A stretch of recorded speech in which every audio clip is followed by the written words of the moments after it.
Bonjour mes frères et sœurs en Christ et toute personne qui va écouter cette vidéo. Alors aujourd'hui, j'avais à cœur vous partager une vision que j'ai reçue du Seigneur pendant que je priais. En fait, le 26 juin 2024, je priais pour le réveil des nations. C'est un sujet qui me tient beaucoup à cœur. En fait, j'ai vraiment à cœur de parler de Jésus-Christ à autant de personnes que je peux, surtout pour sauver ma famille, mes amis et les personnes que j'apprécie beaucoup, mais aussi les étrangers dans les rues, parce que moi et mon mari, on aime beaucoup aller évangéliser aussi.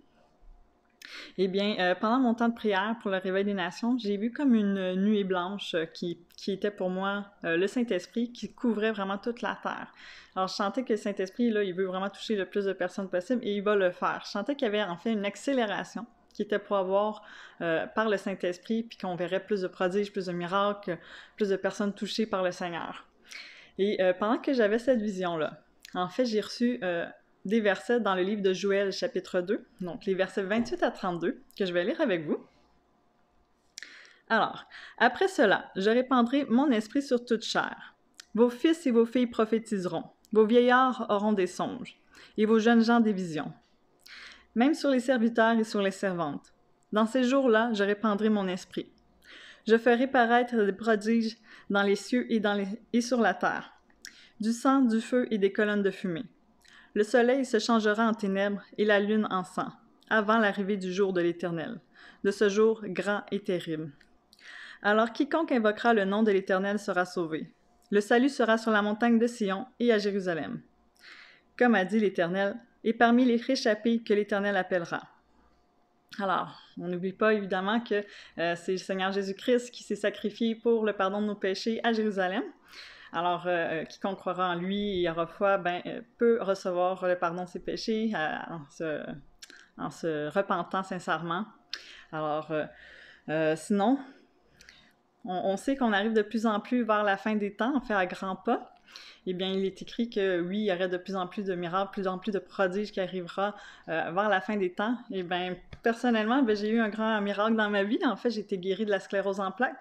Alors, je crois que c'est encore possible qu'on voit des miracles, des prodiges parmi chaque personne qu'on peut voir. Alors, Dieu nous appelle d'une façon et d'une autre. Et parfois, il faut des prodiges, des miracles, qu'on voit des choses grandioses pour que ça arrive, mais c'est ces choses-là qui vont souvent toucher les gens. Et bien, je crois que ça vaut la peine de prier pour chacun à ce moment-là. Puis, comme il est écrit, comme Jésus a dit, on fera des prodiges et encore de plus grands après lui.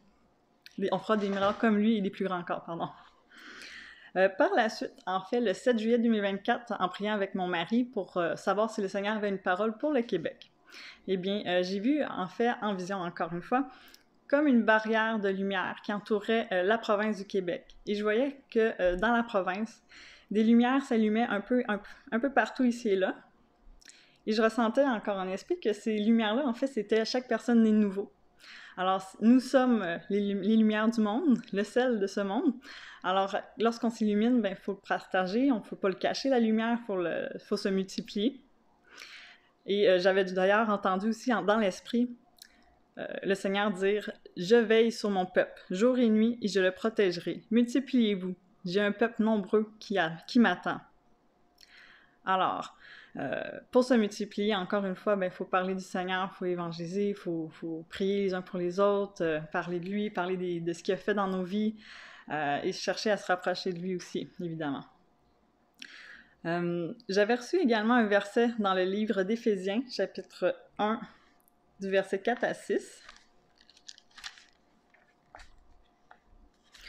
Alors, il est écrit « En lui, Dieu... » Pardon, oui, c'est ça. « En lui, Dieu nous a élus avant la fondation du monde, pour que nous soyons saints et répréhensibles devant lui, nous ayant prédestinés dans son amour à être ses enfants d'adoption par Jésus-Christ, selon le bon plaisir de sa volonté, à la louange de la gloire de sa grâce qu'il nous a accordée en son bien-aimé. » Alors, le Seigneur, il sait déjà qui appelle à lui.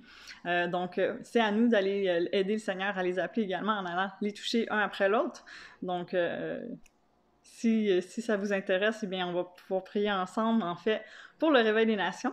Alors, je prie, Seigneur, dans le nom de Jésus-Christ, que les voiles des yeux, les bouchons des oreilles tombent de façon massive, que les cœurs de pierre se transforment en cœurs de chair, que les gens ont soif de ta parole, soif de te connaître plus, Seigneur. Et je prie qu'un grand mouvement du Saint-Esprit se passe actuellement, que ton Saint-Esprit soit déversé maintenant. Et que les cœurs soient ouverts, Seigneur, pour entendre parler de toi, pour qu'ils soient réceptifs lorsque les gens viendront à eux pour parler de toi, Seigneur Jésus-Christ. Dans le saint nom de Jésus-Christ que j'ai prié. Amen. Alors, j'espère que vous avez été bénis par cette petite vidéo. Je vous souhaite une bonne fin de journée. Bye bye.